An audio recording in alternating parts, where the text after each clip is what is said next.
না ভুল কি ভুল কেন ভুল কেন ইটস এ প্ল্যান না না আপনারা যদি না বুঝেন প্রশ্ন করবেন না না উনি এইভাবে বলেন আপনি সব যেভাবে বলতেছেন বোঝা গেল যে আপনাদের আমরা আজকে যেটুকু আলোচনা হয়েছে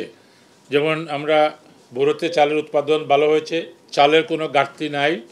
দামও স্থিতিশীল আছে আলুর উৎপাদন কিছুটা কম হয়েছে আমদানি উন্মুক্ত আছে সরকারি বেসরকারি সব কিছু উন্মুক্ত আছে পেঁয়াজ আমদানি উন্মুক্ত আছে কোনো সমস্যা হবে না ডিমের দাম কিছুটা বেশি হিমাগারে ডিম মজুদের খবর পাওয়া যাচ্ছে বিষয়টি তদারকি করা হবে সংশ্লিষ্ট বিভাগে দায়িত্ব নিয়ে তারা বক্তব্য রেখেছে এই হচ্ছে মোটামুটি আমাদের আমাদের তো মনিটরিং চলতেছে এ কথা কিন্তু আরও বলেছি আমরা কিন্তু বসে নাই আমাদের জেলা প্রশাসকরা আছেন প্রত্যেক জেলায় তাদের সাথে যোগাযোগ হচ্ছে আমাদের সচিব মহোদয় যোগাযোগ হচ্ছে প্রত্যেক সচিব কিন্তু এগুলো মনিটর করেন ডেইলি একবার হলো একটা ফোন করেন কোনো ডিস্ট্রিক্ট কোনো না কোনো ডিস্ট্রিক্টে আমরাও গত কয়েকদিন আগে আমরা রাজশাহী গেছিলাম আমরা রাজশাহীকে দেখে আসছি আমাদের ধানের অবস্থা আমের অবস্থা সবগুলোই কৃষি মন্ত্রণালয়ে তো আমরা এগুলো নেই থাকি সেজন্য আপনারা আজকে কষ্ট করে আসছেন আগামীতেও আসবেন আপনাদেরকে আমরা আমাদের কাছে টাকা যে তথ্য আছে সেটা জানাবো নিত্যপণ্য জিনিসের যে দাম বাড়ছে বলতে গেলে এই যে কাঁচামাল আর এই ঝড় বৃষ্টিতে থেকে এইটার অবস্থা তো আরো বেশি বৃদ্ধি পাবে তাই এই ব্যাপারে কোনো পদক্ষেপ নেওয়ার আপনাদের কোনো চিন্তা ভাবনা শুনেন সাপ্লাই চেইন যদি সঠিকভাবে কাজ করে সাপ্লাই চেইন বাধাগ্রস্ত এই যে আজকে যারা বললেন ঝড় তুফান এটাও সাপ্লাই চেইনকে একটা কী বলে বড় একটা প্রভাব ফেলছে হ্যাঁ ডিসরাপশন বলে মানে এটা হঠাৎ করে কাটে যায় এইগুলার কারণে যদি হয় এটা তো আপনার আমার হাতে নাই এখন ঝড় তুফান বৃষ্টি সাইক্লোন যদি হয় তো এটা হইতেই পারে সামগ্রিক কৃষি অধিদপ্তরের একটা ওই যে যৌক্তিক মূল্য তালিকা আছে যেমন যেখানে পেঁয়াজের যৌক্তিক মূল্য হচ্ছে 53 টাকা কিন্তু পাইকারি বাজারে হচ্ছে 68 টাকা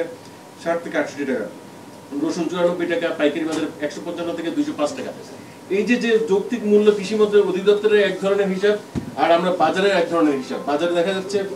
94 টাকা থেকে 200 টাকা বা 155 টাকা আপনি এত কিছু না বলে শুনেন মন্ত্রণালয় একটা মিনিমাম একটা প্রাইস ঠিক করে দেয় বা যেভাবে করা উচিত কিন্তু বাজার যেভাবে সাপ্লাই চেইন বা ডিমান্ড চেইনে কাজ করে সেখানে তো ভেরিয়েশন হইতেই পারে এটা তো সবসময়ই হয় আপনি বাড়িতে দেখেন আপনার 5 সন্তান আছে সবাই কিন্তু একই দামের কাপড় দিতে পারবেন না কোনোদিন কম বেশ হইতেই পারে এইভাবে না ভুল কি ভুল কেন ভুল কেন ইটস এ প্ল্যান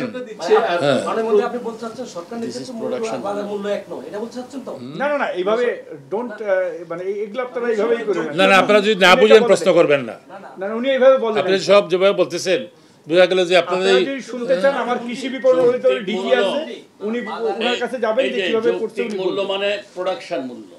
তারপরে কত হাত বদলায় বাজারে আসতে এইটা হিসাবে রাখি ওনারা বাজার করেন না ওনারা তো করেন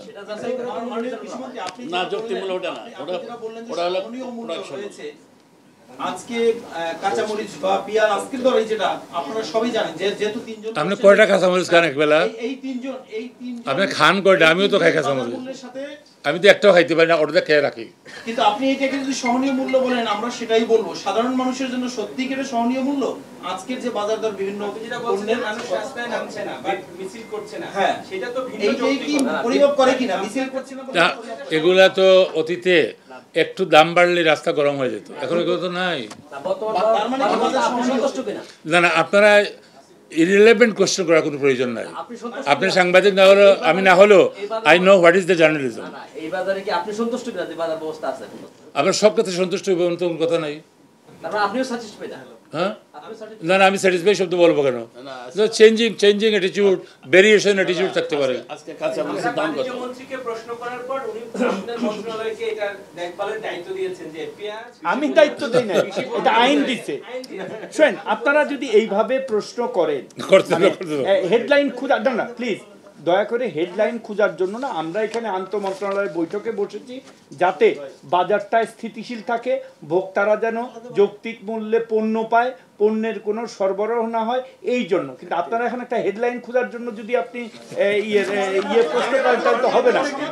ধন্যবাদ আচ্ছা আপনারা আসছেন আপনার ধন্যবাদ আপনাদেরকে আপনারা দেখুন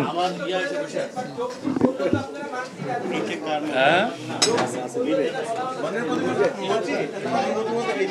কৃষি অধিদপ্তরের যেটা আপনার পাইকারি মূল্য, এখানে বলছে যে পাইকারি Thank you, যৌক্তিক আলুর মূল্য। জন্য। আর সেটাই হচ্ছে বাজারে যেটা প্রতিফলন, এই পার্থক্যটার জন্য এইটার জন্য এটা হলো প্রেডিকশন। বাজেট হলে বাজারে কি শুরু হয় না, ব্যয় বা আয় হয়, প্রেডিকশন। বিপণনকে বলেন। ক্লিয়ার করে